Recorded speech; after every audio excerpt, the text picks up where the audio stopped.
चलिए दोस्तों, अब हम स्टार्ट करते हैं हमारा case two. Case two start करने से पहले एक बार फिर से केस वन देखते हैं। आपको ध्यान होगा केस वन में क्या था कि आपको जो टोटल कैपिटल है नई फर्म का वो दिया रहता था और हमको क्या करना था, जो कंटेनिंग पार्टनर्स हैं उनके न्यू पीएसआर में वो कैपिटल हमने डिस्ट्रीब्यूट कर दिया और उसी को बैलेंस लिखा, टू बैलेंस कैरिड डाउन। उसके बाद बैलेंसिंग की और टू कैश और बाय कैश लिखा। ठीक है, ध्यान अच्छे से। अब आते हैं हम केस टू। केस टू में आपको ध्यान होगा कि हमको नया कैपिटल नहीं दिया रहता है। ठीक है ना। तो यदि नया कैपिटल नहीं दिया होगा तो कैसे करेंगे? तो अगेन इस केस टू में दो बातें होंगी। केस टू में दो बातें, कौन कौन सी दो बातें ध्यान देंगे। पहली बात, जो कंटिन्यूइंग पार्टनर्स हैं, कौन से पार्टनर्स? कंटिन्यूइंग पार्टनर्स हैं, उनका जो एडजस्टेड कैपिटल है, आई एम रिपीटिंग, जो कंटिन्यूइंग पार्टनर्स हैं उनका जो एडजस्टेड कैपिटल है उसी को आप टोटल कर लेंगे। ठीक है, उसी को आप क्या कर लेंगे? टोटल कर लेंगे और फिर न्यू पीएसआर में बांट देंगे। रिपीट करूं एक बार, ध्यान देंगे। हाँ, केस टू में दो केसेस रहेंगे। पहला केस ए, आपको क्या दिया रहेगा? आपको टोटल कैपिटल जो नई फर्म का है वो नहीं दिया है, तो हम क्या करेंगे, वहां पे जो कंटिन्यूइंग पार्टनर्स हैं उनका जो एडजस्टेड कैपिटल है उसको जोड़िए और नए पीएसआर में बांट दीजिए। ठीक है, टोटल कैपिटल कहां से आया? एडजस्टेड कैपिटल को जोड़ने से। कैसे आया? एडजस्टेड कैपिटल को जोड़ने से। किसका एडजस्टेड कैपिटल जोड़ेंगे? जो हमारे कंटिन्यूइंग पार्टनर्स हैं। ठीक है, एक बार फिर से ध्यान देंगे। केस वन क्या था? केस वन में आपको दिया ही रहता है तो वहां पे तो कुछ करने की जरूरत ही नहीं है आपको। केस टू में आपको नहीं दिया हुआ है, नहीं दिया है तो वहां पे पहला केस है। केस टू के अंदर पहला केस है, यदि हमको नहीं दिया हुआ है तो हम क्या करेंगे, हमारे जो कंटिन्यूइंग पार्टनर्स हैं उनका एडजस्टेड कैपिटल लिया, उनको जोड़ दिया, वही हमारी न्यू फर्म का न्यू कैपिटल रहेगा। ठीक है, जोड़ने के बाद फिर आप उनको क्या कर दो, उनके न्यू पीएसआर में डिवाइड कर दीजिए, तो वही फिर हम क्या लिखेंगे, टू बैलेंस कैरिड डाउन में उनके अकाउंट्स में लिख देंगे। क्लियर है ये बात? अब केस टू के अंदर जो दूसरा केस है वो क्या है, ध्यान देना बहुत अच्छे से। क्वेश्चन के अंदर साफ साफ लिखा रहता है, पार्टनर्स का जो टोटल कैपिटल था रिटायरमेंट से पहले, पार्टनर्स का जो टोटल कैपिटल था रिटायरमेंट से पहले वही उनका नया कैपिटल रहेगा। For example A B C तीनों का कैपिटल था 1,00,000 1,00,000 1,00,000 रिटायरमेंट से पहले। ठीक है, तो 1,00,000 1,00,000 1,00,000 मतलब टोटल कितना हो गया? 3,00,000 रुपए। तो 3,00,000 रुपए ही नई फर्म का भी कैपिटल रहेगा। Very simple. ठीक है, तो एक बार फिर से देख लेते हैं। केस वन में क्या है? केस वन में आपको टोटल कैपिटल दिया रहता है। केस टू आपको टोटल कैपिटल नहीं दिया रहता है, तो कैसे फाइंड करेंगे? उसके अगेन दो केसेस हैं। पहला, जिसमें हम क्या करेंगे, कंटिन्यूइंग पार्टनर्स के एडजस्टेड कैपिटल को जोड़ देंगे, तो जो कैपिटल आएगा वो ही नई फर्म का कैपिटल रहेगा। ठीक है, और उसके बाद फिर दूसरा केस है, हम क्या करेंगे, क्वेश्चन के अंदर दिया रहेगा कि जो रिटायरमेंट से पहले जो कैपिटल था वो ही रिटायरमेंट के बाद भी कैपिटल रहेगा। ठीक है, क्वेश्चंस करेंगे तो और अच्छे से आपको समझ में आ जाएगा। ये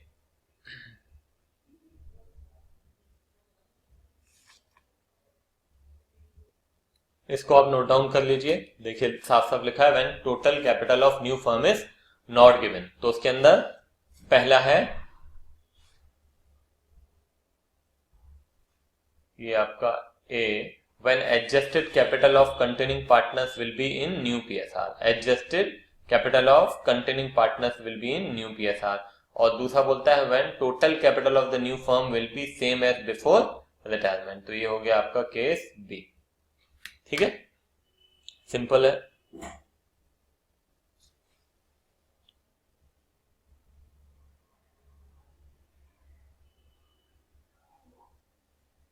चलिए अब क्या करते हैं, इसका एक क्वेश्चन देख लेते हैं तो चीजें आपको अच्छे से क्लियर हो जाएंगी। ठीक है, ध्यान से पढ़ेंगे। Alka, Divya and Lalita are partners in a firm sharing profits in the ratio 3:2:1।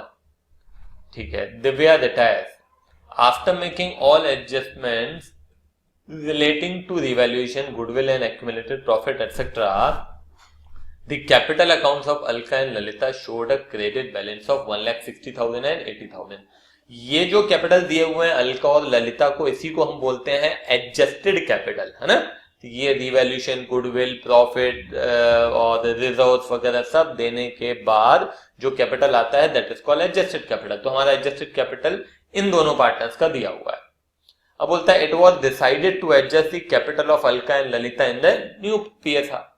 Question में साफ लिखा हुआ है कि अलका और ललिता का जो कैपिटल है ना, जो एडजस्टेड कैपिटल है, उसी को हम न्यू पीएसआर में एडजस्ट करेंगे। एडजस्टेड कैपिटल को ही हम क्या मानेंगे, इनके जो कंटिन्यूइंग पार्टनर्स हैं उनके एडजस्टेड कैपिटल को हमने जोड़ दिया, यही उनका नया कैपिटल रहेगा।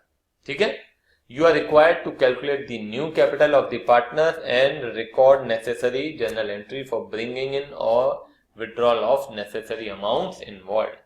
ठीक है, तो अगेन यहाँ पे आपको लेजर बनाने के लिए नहीं दिया है, मगर फिर भी हम लेजर इसलिए बना रहे हैं ताकि आपके कंसेप्ट अच्छे से क्लियर होना चाहिए और आपको मालूम होना चाहिए कि जब 6 और 8 मार्क का क्वेश्चन आएगा तो उसमें हमको कैसे करना पड़ेगा। ठीक है, तो हम क्या करते हैं यहाँ पे,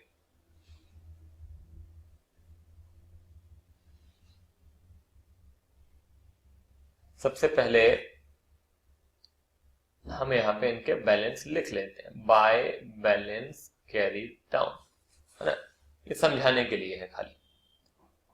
ये इनके कैपिटल है 1,60,000। ठीक है, 1,60,000 एंड ये अलका और ललिता है ना 80,000। इनके एडजस्टेड कैपिटल 1,60,000 और 80,000 दोनों मिला के कितना हो जाता है, 2,40,000। आई बात समझ में? तो 2,40,000 ही इनका नया कैपिटल रहेगा। पहले केस में आपको कैपिटल दिया रहता था, यहां पे कैपिटल दिया नहीं है। यहां पे क्या बोलता है, इनका जो एडजस्टेड कैपिटल है कंटेनिंग पार्टनर्स का, वो ही इनका नया कैपिटल रहेगा। ठीक है, क्योंकि यहां पे कैसे लिखा है देखो, it was decided to adjust the capital of Alka and Lalita in the new PSR. तो इसी को हम टोटल कैपिटल मान के न्यू पीएसआर में डिवाइड कर देंगे। तो 2,40,000, अब इसको आप नए रेशियो में बांट दीजिए। तो अब नया रेशियो क्या रहेगा, तो देख लेते हैं कि क्या क्वेश्चन के अंदर नया रेशियो दिया हुआ है कि नहीं दिया हुआ है।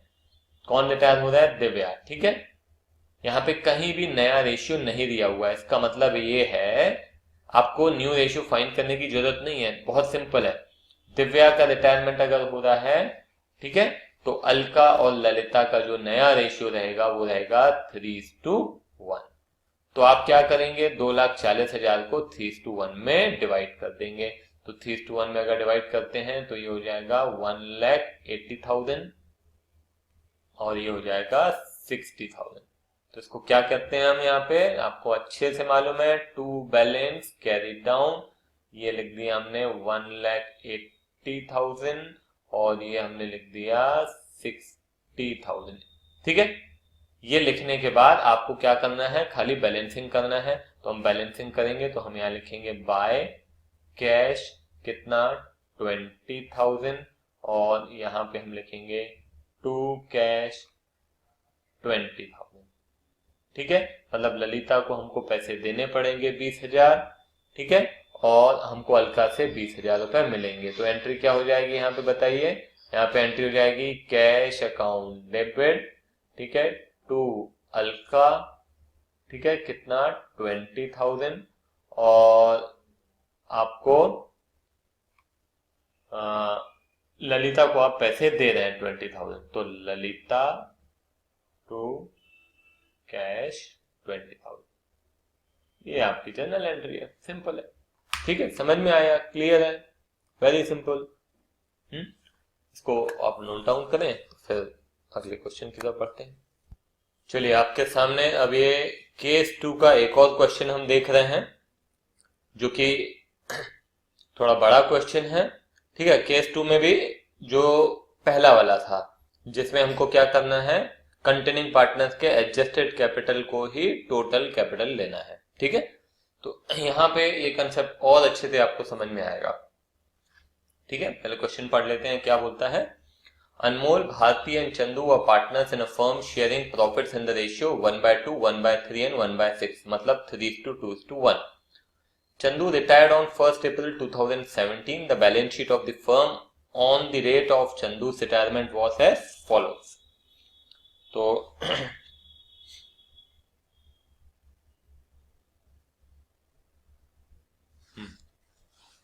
देखिए अब यहाँ पे सबसे पहले अपन देख लेते हैं, ये देखिए ये पार्टनर्स कैपिटल अकाउंट में जाएगा, ये पार्टनर्स कैपिटल अकाउंट में जाएगा। ठीक है, अब आगे देखते हैं। Goodwill will be valued at 27,000। ठीक है, तो हम यहाँ पे कौन रिटायर हो रहा है, देखिए यहाँ पे चंदूस रिटायरमेंट है ना, चंदू रिटायर हो रहा है तो अनमोल और भारती कंटिन्यू कर रहे हैं। Goodwill will be valued at 27, इसका मतलब है कि हमको चंदू को 27,000 का 1/6 देना पड़ेगा। तो 27,000 का 1/6 होता है 4,500। अब ये 4,500 कौन देगा, जो गेन कर रहा है। ठीक है, आगे देख लेंगे। Depreciation of 10% was to be provided on machinery, तो मशीनरी पे डेप्रिसिएशन है मतलब रिवैल्यूएशन। ठीक है, उसके बाद patent were to be reduced by 20%, तो पेटेंट्स पे भी revaluation. Liability on account of provident fund was estimated at ₹2400। Liabilities on account of provident fund, तो देखो प्रोविडेंट फंड जो है वो 2400 रहेगा, यहाँ पे कितना दिया हुआ है देखिए 3,000, मतलब लायबिलिटी कम हो रही है, तो ये भी आपका रिवैल्यूएशन में फायदा हो रहा है आपका। चंदू टुक ओवर इन्वेस्टमेंट फॉर ₹15,800, यहाँ पे इन्वेस्टमेंट देखिए कितना दिया हुआ है 10,000, कितने में लेने के लिए तैयार है 15,800, तो यहाँ पे भी फायदा होगा। ठीक है, तो रिवैल्यूएशन में 1, 2, 3 और ये चार चीजें अपीयर होनी चाहिए। तो चलिए लिखते हैं।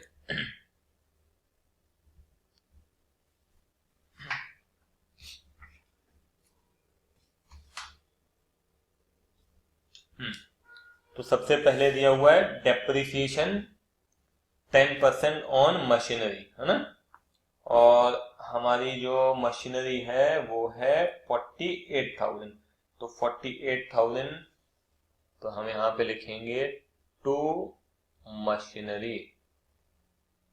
48,000 का 10% होता है 4,800। ठीक है, और क्या है, patent were to be reduced, तो पेटेंट भी कम हो रहे हैं, तो हमने लिखा टू पेटेंट 20% से, तो पेटेंट हमारा दिया हुआ है 5,000 का 20% हो जाता है 1,000, तो 1,000 ये लिख लिया हमने। इसके बाद liability on account of provident fund was estimated eight 2,400, जो कि दिया हुआ है 3,000। अब लायबिलिटी कम हो रही है 2,400 हो रही है, तो फायदा हो रहा है, हम यहाँ पे लिखेंगे बाय प्रोविडेंट फंड 600 रुपए। ठीक है, उसके बाद Chandar took over investment for 15,800, तो ये भी फायदा हो रहा है हमारा बाय इन्वेस्टमेंट।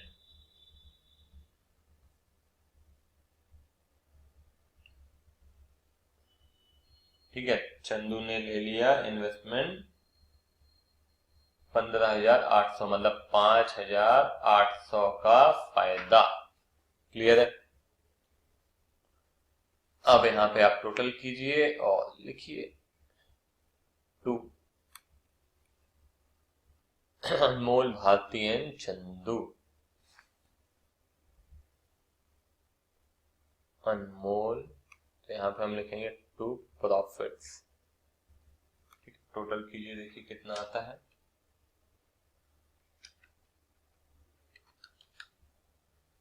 प्रॉफिट हुआ हमारा 600, अनमोल, भारती और चंदू। तो इसको हम डिवाइड कर देते हैं। इनका क्या रेशियो है? 3:2:1, मतलब 300, 200 और 100। ठीक है, कोई दिक्कत नहीं है यहाँ पे।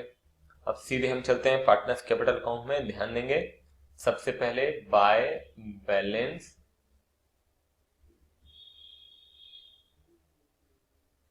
क्या नाम है? अनमोल, भारती एंड चंदू, है ना? ये अनमोल है।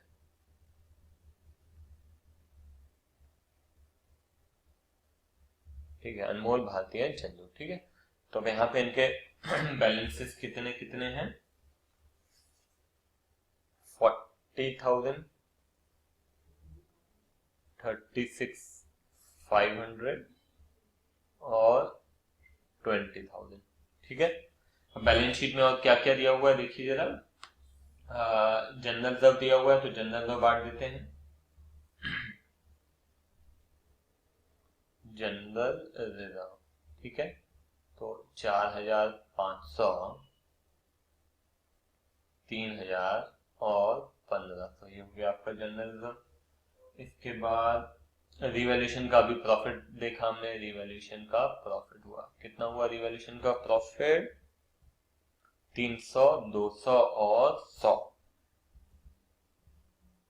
300, 200 और 100। ठीक है, और हाँ, अब एक चीज जो बचती है वो है गुडविल। तो रिटायर हो रहा है चंदू। हमने देखा था कि 27,000 का 1/6 उसको देना पड़ेगा, जो कि हमने कैलकुलेट किया था 4,500। ये कौन देगा? ये अनमोल और भारती देंगे। किस रेशियो में देंगे? उनके गेनिंग रेशियो में देंगे। ध्यान रखिएगा, इनका रेशियो था 3:2:1, ये चला गया, है ना? कुछ इसके अलावा इंफॉर्मेशन नहीं दी हुई है, इसका मतलब है इनका गेनिंग रेशियो क्या होगा? 3:2। ठीक है, इनका गेनिंग रेशियो क्या होगा? 3:2। और इनका नया रेशियो भी क्या होगा? 3:2। यहाँ पे कैलकुलेट करके दिखाने की जरूरत नहीं है। तो 4500 को 3:2 में डिवाइड कीजिए। 4500 इंटू 3/5, 2700, और 4500 इंटू 2/5, दैट वुड बी 1800, 2700 और 1800।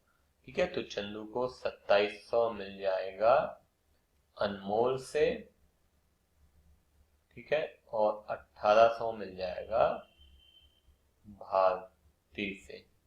और यहाँ पे अनमोल से हम 2700 ले लेते हैं, 1800 ये,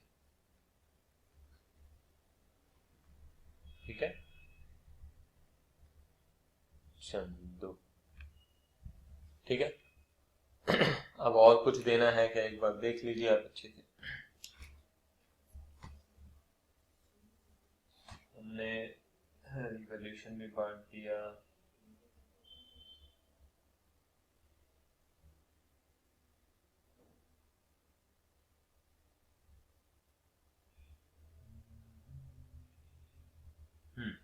इन्वेस्टमेंट चंदू ले रहा है, तो इन्वेस्टमेंट के पैसे हमको चंदू से लेने पड़ेंगे।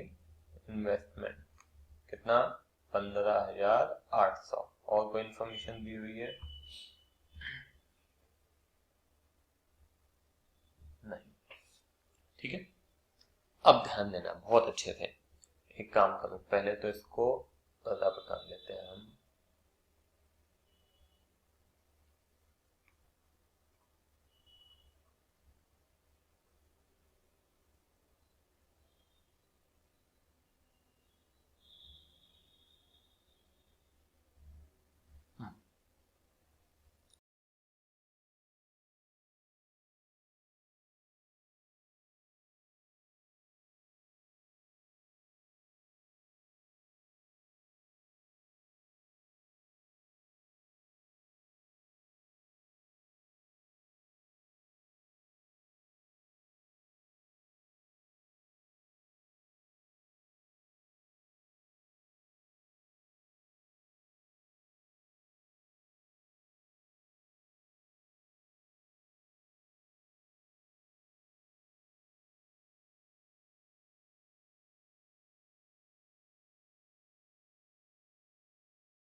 Capital in proportion of the profit sharing ratio by opening current account. मतलब अब जो भी सेटलमेंट करना है वो करेंट अकाउंट में से करेंगे, कैश या बैंक में से नहीं करेंगे।